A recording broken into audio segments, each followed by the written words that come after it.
Welcome everyone to a casted game for Age of Empires 4! And today, spawning in the southwest corner of the map, playing in blue, we've got Beastyqt, playing as the Tughlaq Dynasty. And up against them today, spawning in the northeast in red, we've got Numadan, playing as the House of Lancaster. Welcome everyone to Gorge. As always, hope you guys are having a great morning, good afternoon, or good evening. And apparently, we've got worker elephants scouting today because Beasty sending his worker elephants far and wide to pick up as many sheep as possible.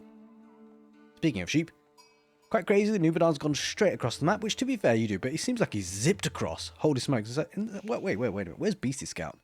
That's what I want to know. Okay, that's a bit awkward. So Beasty Scout's actually probably not going to pick up that many sheep, which is unfortunate for him. There's one there. By the way, how do you like the black sheep? This is pretty cool. I love the fact they added in new colors. What I really want to see is the fabled pink sheep. Have you guys seen the pink sheep? I'm kind of curious. I've not casted a game yet with a pink sheep in it. It's going to be a momentous occasion when we see it. But either way, as always, hope you guys are having a great morning, good afternoon, or good evening. And, well, he's actually picked up a couple of sheep. Yeah. The scouting is kind of a bit crazy for the Tughlaq Dynasty initially in the game, because often they can pick up a couple from the worker elephants. Although, to be fair, it doesn't seem like Beasty's managed to pick up that many, but statistically over games, you probably should be picking up the fair few here, Tughlaq Dynasty. Up against the House of Lancaster today with the forward gold, a little bit awkward. Suggests that maybe some aggression could come out from this civilization, which is often the case for the House of Lancaster, especially with the new reworks of the manors, so things have slightly changed. The manors give you less passive resources, but they are now influenced by the number of villages within its influence radius, and that actually boosts up the amount of food and wood that you get. So I believe the breaking point, or the break-even point, is around about 10 or 11 villages. Once you get more than that, then the mana is actually getting more for your back than it used to, which is kind of crazy. So you can actually have a bit of a boosting of the mana, if you like, from the whole changes, because, I mean, initially you're going to have more than 10 or 11 villages with the first mana. So it's kind of crazy how they've actually buffed the first mana. But after that, it becomes a little bit more tricky to maximize that, because the influence on the manas don't overlap, and so you kind of have to space the manas out. Well, going to stone here, Beasty. Now, this is kind of curious. The Tughlaq Dynasty, I would argue, have one of the safest two-town center plays possible. We don't necessarily know that's going to be the case. Beasty could just be saving up the stone for a Tughlaq fort. We'll see how he goes for. I mean, he might be going for both, actually, because a part of the two-town center play here for the Tughlaq Dynasty, rather, is the safety of it with the Tughlaq fort. You get the fort first, and then it's impossible to deny that second town center. You know, gone are the days where you can sort of night rush or longbowman rush the Tughlaq Dynasty and deny the second town center, or at least harass it, because once the Tughlaq fort is up, it is a really good way to defend. Obviously, you have to place it close to the second town center. But we don't know if he's going to do that just yet. What we do know is going to go up with the Dome of the Faith, giving him access to cheaper healer elephants, which again, by the way, actually does help get a safer second town center, because you usually collect enough resources for at least an initial worker or healer elephant, so that if you are under pressure, your villagers do get healed on up. So it's going to be the Abbey of the Kings here for the House of Lancaster. Going to get the Lords of Lancaster out. It's a really strong unit at the moment, as there's no reason not to go for it. And going to be opening up with the first mana, so we should be able to get a good chunk of villagers in the influence. 11, so yeah, pretty much breaking even to what the old manas used to give. Holy smokes, Beasty did get a lot of sheep in the end, actually. He cycled round. Decent haul.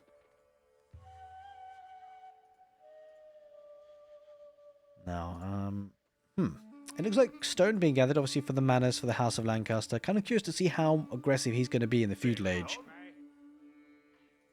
Yeah, it's quite a matchup that I think is needing a lot of experimentation. I feel like both civilizations have a lot of flexibility, and so it's going to take some time for people to really establish a set playstyle with this one. Let's take a look at... Yeah, I mean, he's got a lot of stone. He's not stopped at 450, I think. How much is it for... Yes, 425, that's it, for the Tughlaq fort. So he's going to be thinking about a second town center, for sure, especially with the wood income coming in and no production building down. There's the Tughlaq fort. Going to start on the production of it, place it very condensed. I can imagine a second town center coming like here with the berries and the wood, or maybe here with the gold and the wood most likely, and the Tughlaq fort being there. And here comes the first of possibly a couple Lords of Lancaster. Going to push the villagers away, but, well, not really, because as long as he gets enough stone here, Beasty, which he probably will. What if the heal elephant's coming out anytime soon? Doesn't look like it. Well, there's only one Lord, so he should be okay. Body blocking with the worker elephant there as we speak. And it looks like now he's got enough stone, so he's going to head back to the safety of the town centre. And then get the second town centre up. And I would like to say, by the way, a very big thank you for everyone who's been supporting the channel, whether it be on Twitch or YouTube. You guys are absolute legends. Thank you, thank you, thank you. I really appreciate you guys helping me out and growing the channel. It's certainly been an exciting time for Age of Empires 4. And yeah, I'm kind of going to be getting into a bit of a rhythm now. Obviously, with the Dynasties of the DLC preview, I was posting a lot, like 2-3 videos a day of casted games, guides and whatnot. But now we're going to slow down. Probably a video a day is probably enough. Going to be looking at posting it at sort of 12 p.m. Well, 12 midday, basically. Midday BST, British Standard Time. I'm afraid I do not know what time that will be in the United States or Australia or wherever you're watching from. You know what? Actually, I would like to know where you guys are watching from. I know we have a lot of players, people and players from Germany as well as Turkey, would you believe? And yeah, quite a few other places in Europe. But I'm kind of curious to see how big the American viewership is. Let me know in the comment section below where you guys are watching from. Kind of curious. All right, White Tower coming up for Numadan. Went for the fast castle approach. And going to place it on the forward guard. Makes a lot of sense. You want to protect this, but he's not going to be under any sort of major pressure, considering the two-town centre from the Tughlaq Dynasty. Went up with the governor of Ajmer, which gives you access to the Emir warriors, which again is really good to defend with. Yeah, Beasty really playing the macro approach. Was thinking about adding a stable. Still, it will add a stable a bit further back. And that means it's going to be an interesting play here with Beasty sticking it out on the feud age a little bit, and the castle coming in for Numadan should help him pick up the relics rather quickly. It looks like Beasty is thinking about Castle Age himself though, because a decent chunk of villagers on gold, as you can see. And there's the White Tower. Up and running now. And immediately get some of the Earl's Guard.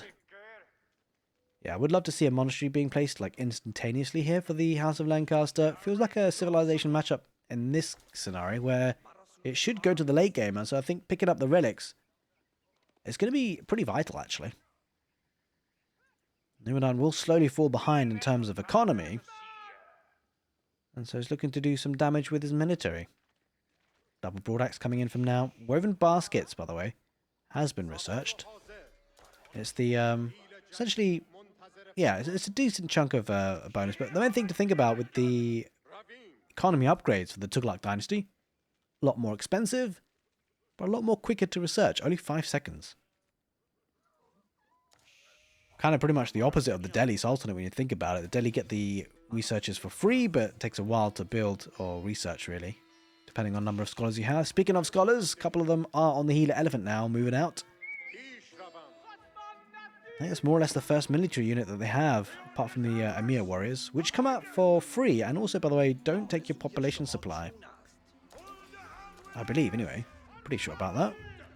Yeah, no population cost. Just causing a bit of idle time. Probably not likely to do too much damage, considering the 2 healer elephants are out now. Yeah, pretty slow start to this game, which, by the way, not necessarily a bad thing, because as we know on the channel, we have a saying that when things are slow to get going, they usually peak up in a big battle somewhere along the line. Usually it's the, well, usually it's the, I forgot the phrase. No, that's the storm. The calm before the storm. There we go. That's the phrase I was looking for. Yeah, a couple more manners popping out now. There's the monastery. He delayed it a little bit, but now he should be able to get those monks out. Pick up the all-important relics. Beasty going to get to the castle age relatively soon. I'm kind of curious to see what he chooses. Does he go Compounder the Defender? Makes the stone costs cheaper for his buildings. House of Learning could be an option. It will be the House of Learning for the unique technologies.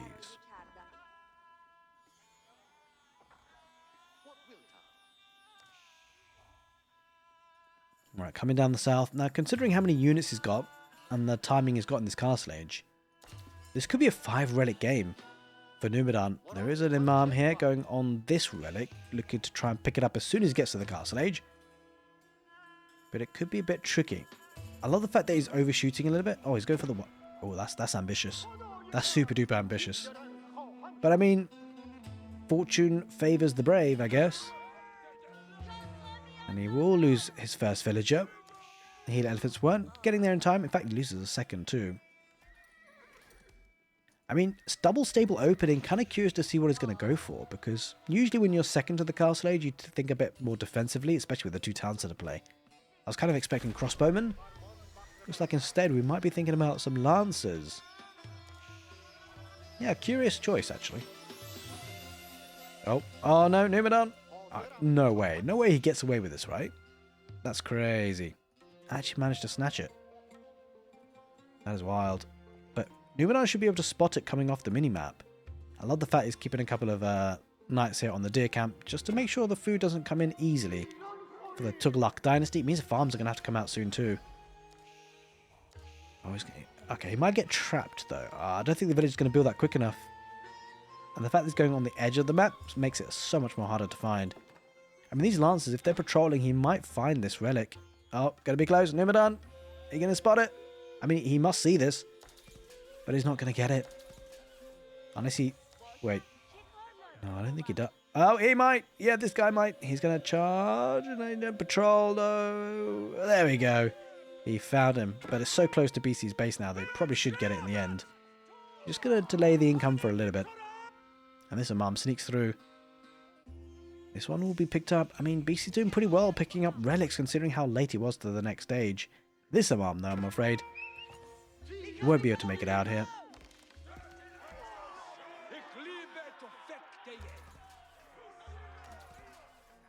Alright, mass walls coming up for Numadan. But he definitely does need the rub of the green with the relics, because he's quite far behind on villager count, so the relics can kind of adjust that a little bit, although he's going to lose some villagers here too. Good raid. I guess this is why he went for lancers. The move speed works really well for him here.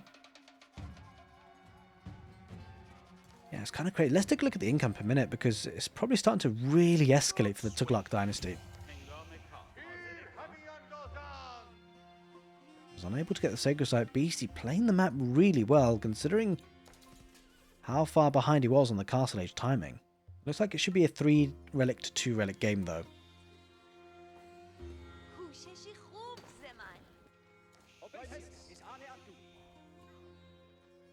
Things will start to build up soon, I imagine, because we're hitting sort of the 14-minute mark or so.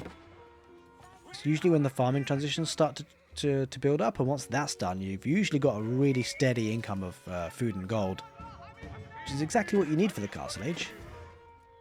Comes a bit of raiding, but running underneath the white tower, that lancer will die. I mean, you might pick off that villager. He didn't in the end. Unfortunate. And he's coming home. Good skirmishes all around the map. Numadan will make it home with 3 relics. Beasty with 2.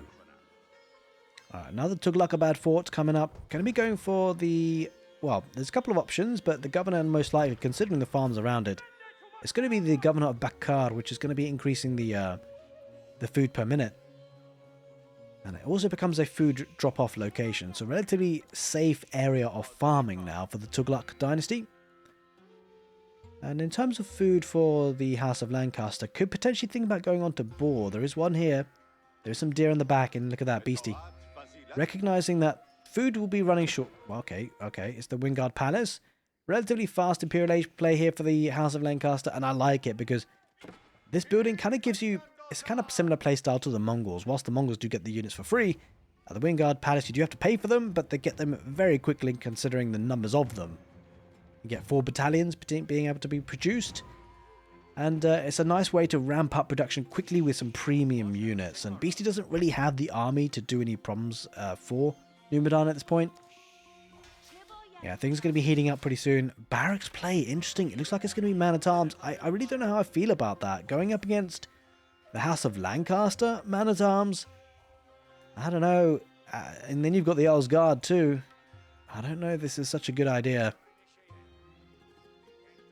Well, we have to see. He will be able to he might be able to brute force his way through, considering the better economy. Farming transition really starting to ramp up.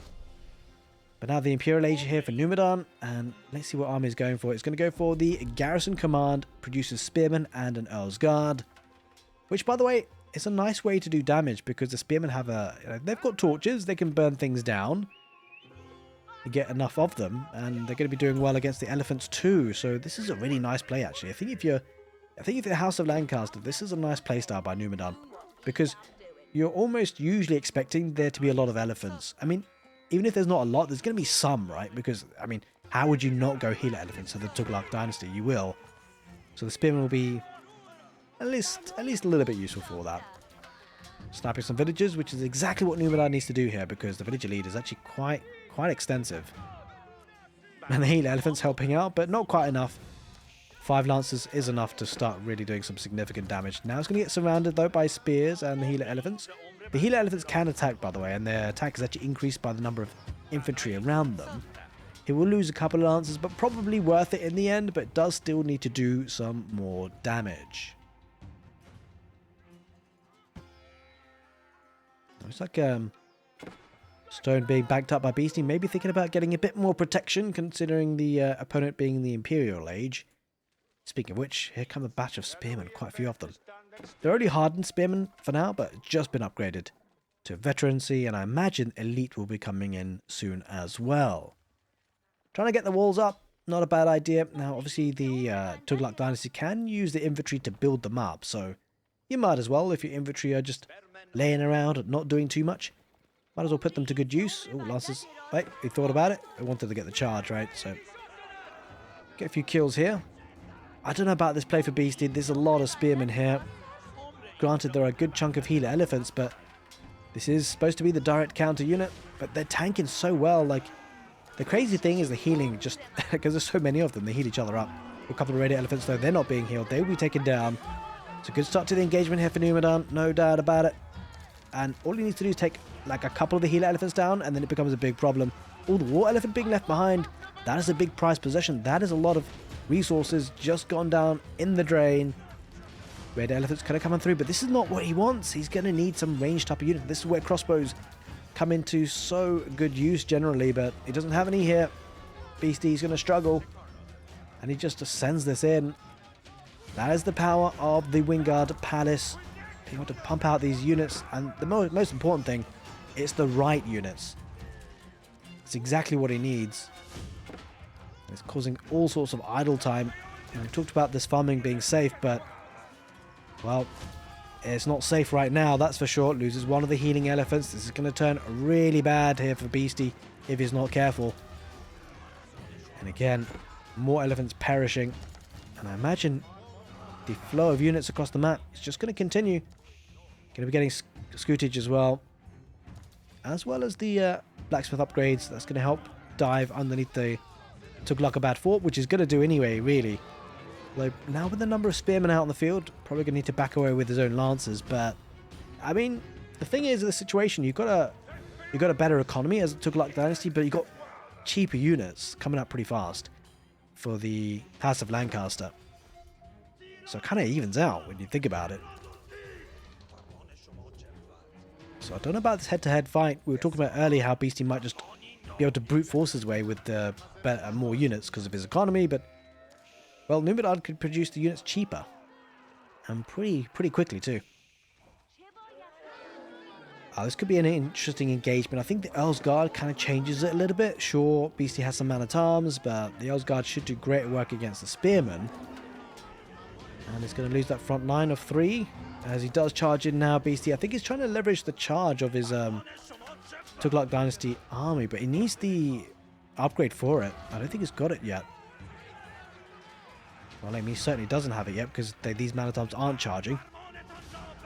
There's even more units coming in for Numadan. And the eco lead is not really that as extensive as it once used to be. We're talking about this one. Candor drills, by the way.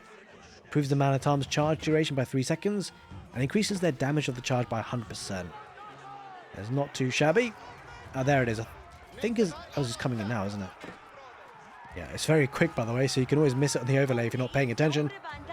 It's a good engagement here for Beasty. He's got defender's advantage after all, and now Numadan are going to have to back away. Going down south, there's a lot of villages in gold, nothing protecting them as well. Uh-oh, this actually could be devastating. Nice idea for Numadan just to peel off a handful of units to go down south, and he's going to find the gold vein. Surely.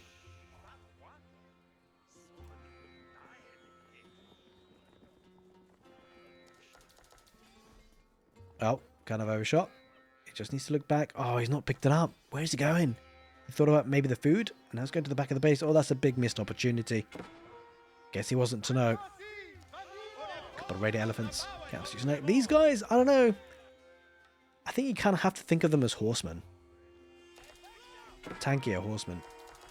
Oh, he spots the villagers now, though. These ones were moving out to stone. We'll get the worker elephant, which is actually a big deal because you can't really gather without that. Although you can just spawn another.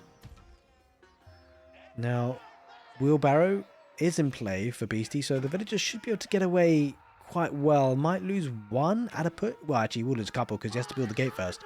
Didn't realize there wasn't a gate. Either way, on the front position, a bit of a fight, which I think Numadan backs away from. The main thing is here, how many... Oh my... Beasty! Okay, he gets them in now. He saves 3. And Numadan backs away with this force in the middle. No reason to fight that, really, until it groups up together. But don't forget, Beasty is still in the castle later. That's soon about to change with the Hisar Academy. Acts essentially gives you acts as a university for them, a madrasa, but then increases the amount of food and gold coming in, depending on how many governors you got. So the Imperial Age will be coming in through for the Tughlaq Dynasty, which, by the way, has a very different dynamic than if it was Delhi, because when you get to the next stage as Delhi, the actual power spike it gives you is very delayed, right? It takes time for the research to come on in. With the Tughlaq Dynasty, as long as you can afford it, like you can spend the money, spend the food, the resources, you can get those tech ups very quickly. So when we say that you're often at your most vulnerable when you tech up, well, maybe less so as the Tughlaq Dynasty, as long as you can afford the upgrades. Because the upgrades do come in incredibly fast. Oh, this could be a problem, actually. This force here in the back, Numadan's done some great raiding work. This is a problem. If the army... I think he should be okay, actually, Beastie. There's a decent number of man-at-arms, and the town centre's there. Tughlaq a bad fort. I don't know, actually. To be fair, Numadan should be able to get a couple of villagers. He's killed 24 so far. Yeah, he has to pull away. It's so strange, right? I think generally the Earl's Guard, even though there's not many of them here, just one, is doing some great work. Man-at-arms not really helping out as much as we'd expect. The Shahi Wall's coming up for one of the Tughlaq forts. Yeah, the raiding's just been going so well. Should we get a couple more villagers? Let's spin it around. Hard to see underneath this, all the scaffolding. Eventually we'll get taken care of. I mean, they're Emir warriors, I guess. It's kind of designed for defending, but they don't seem to do their job particularly well. Alright, now, this is where things become interesting. We're at the 24-minute mark of the game when players are going to need to start moving out onto the big gold patches. Beasty's got the one on the left secure with the Tughlaq fort. Go for the one on the right as well. I mean, Numadan has to actually challenge for one of these. Like, he's going to need to get something. Going to need to get some gold income.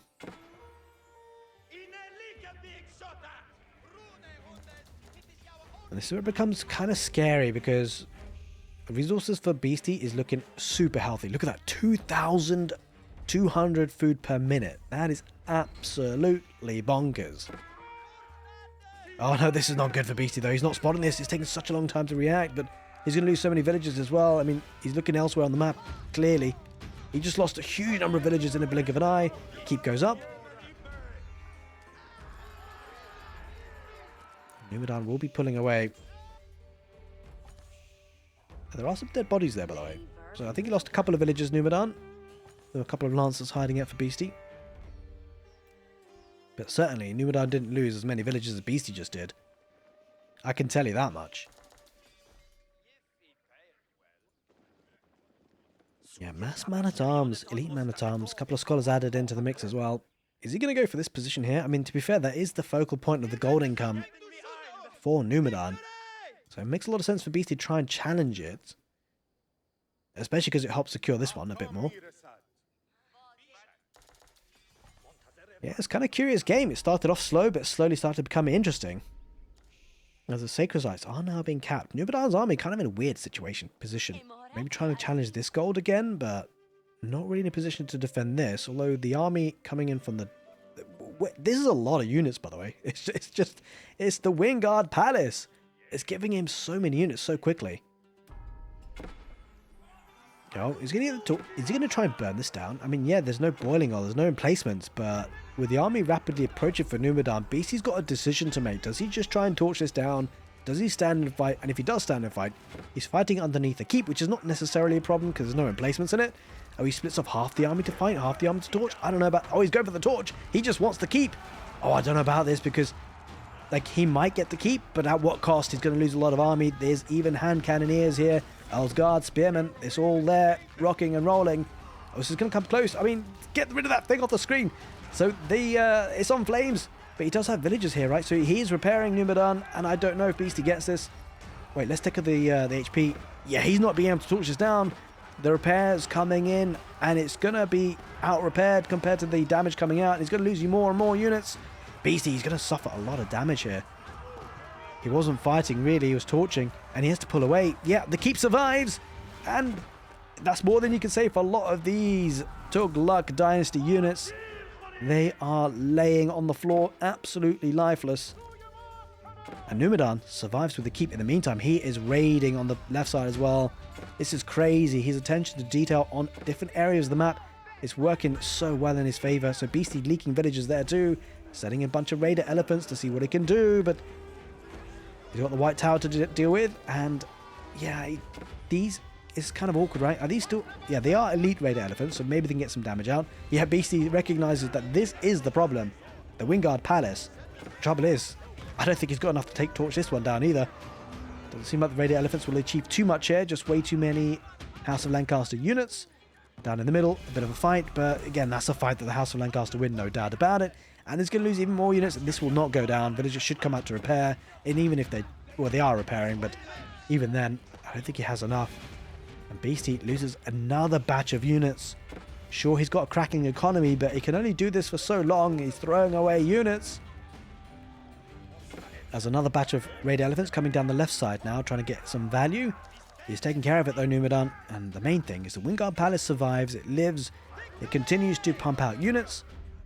Those units are going to be grouping up to the middle of the map. 96 military units, and Numadan, he doesn't really have to pump out villagers anymore. Like, he's got manors, and so that passive income is super population efficient. Like, the Imperial Age House of Lancaster is incredibly strong.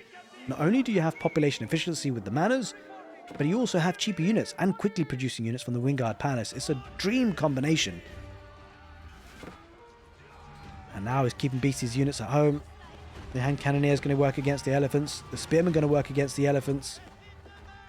And he's dealing with the raids back at home. Beasty down to 24 military. He's just lost so much. Look at the destruction value, guys. More than double for Numadan.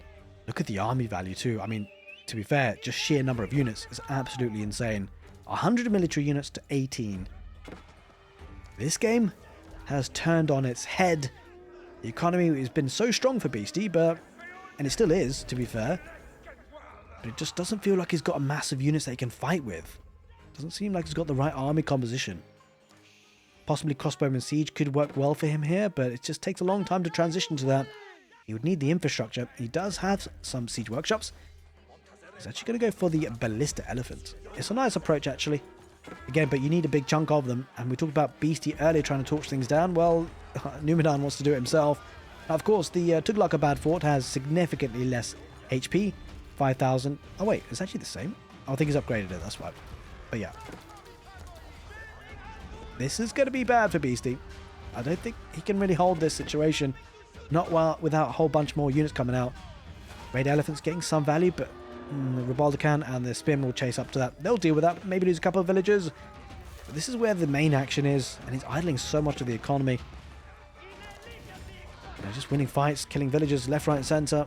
There's quite a few Lords of Lancasters here too. Yeah, Beasty struggling. Down to 9 military. He somehow needs to stabilise. The Raider Elephants have been dealt with. And this is just going to be pumped out for these units for sure.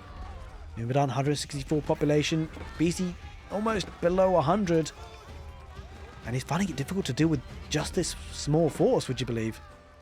It's crazy to think about. Even with the cannon emplacements, these units are holding. This is not looking good for Beasty. He does actually have 2 of the sacred sites, would you believe? So he's getting some valuable resources there. Ballistic elephant numbers aren't being able to be built up, though. He's losing them as they pop out. And once he does deal with this, he probably feels like he can breathe a bit, but not for very long, because take a look at this. Numadan grouping up together once more for another big fight. And there are some premium units here. There's hand cannoneers in the mix. Uh-oh. Going to go for the gold here. Now, Numadan, did he not know about this? I guess not. He will know now. And there's a lot of villages there for the taking, right? There's no way that Beasty can actually protect this, other than the Tughlaq fort. Yeah, this is looking dicey. It was an interesting opening. I mean, the 2 town centre play very safe from Beasty, so Tughlaq Dynasty enjoyers, pay attention to the build order. Could be useful one to follow, but it feels like the army composition has been a bit tricky for him. And Numadan, I mean, to be fair, it's the manors. It's the manors and the Wynguard Palace. It's worked out so well for Numadan. And of course, Beasty lost a lot of military here trying to take the keep. He nearly got it, by the way. He nearly got it. And in the end, it wasn't quite enough torches out. He made a decision, and it just didn't work out for him. See if this can work out for him. Adding another Tughlaq fort. Clearly, this is the focal point of the attack here. The mangonels. Yeah, we thought about it, right? Mangonels, crossbows. Could be a nice way. No crossbows on the field, but mangonels as a start at least. He needs some big shots, though. Some big shots. Now, with the culverin added into the mix, I love that from Numadan. He's not going to have to just rely on the torch damage from the spearmen and the melee units. He's got some siege in the mix. And he's at population capacity, so he might as well just send everything at this point. No need to hang around, really. That's exactly what he's doing. Splitting the forces. I love that play, by the way. Going to try and get around the mangonels. Wallow come out. He will pull out of that area, though, so last-ditch effort you feel from Beasty. Now it's just causing havoc inside the base. Loses one mangonel. Villagers coming out to repair the other. Trying to keep it alive for as long as possible. Get some decent shots, but these are Imperial Age units. One mangonel itself is probably not going to do too much, and he will lose that mangonel in the end. Beasty hemorrhaging units. Hemorrhaging villagers. He's lost 103 so far. And this is looking good for Numadan. All he has to do is just dive in and just keep pumping. Keep sending the units. Tughlaq fort being torched down with a couple of units. Those guys are kind of crazy. They will die eventually. But it's these units here that's causing mayhem. Taking down the elephants. Only 1 healer elephants. And it feels like Beasty's never been really able to recover since the castle, the keep fiasco on the right side of the map. He's getting a couple of war elephants now. Being paid for by the great economy. Just only 1 healer elephant, though. And up against spearmen, this could struggle. Villagers coming out to repair the Tughlaq fort. There is a culverin behind this, and he's only going to be able to repair for so long because the stone bank is running out. To be fair, Numadan's military numbers isn't looking great, but it's just so much better than Beasty's, right? That's the main thing. Kills 1 worker elephant. And there it is. GG gets called. A cracking game of Age of Empires 4. The economy was solid from Beasty, but in the end, he lost way too many units. Numadan pulverizing his way through with the manors and the Wynguard Palace. Hope you guys enjoyed this game. Take care, and see you next time.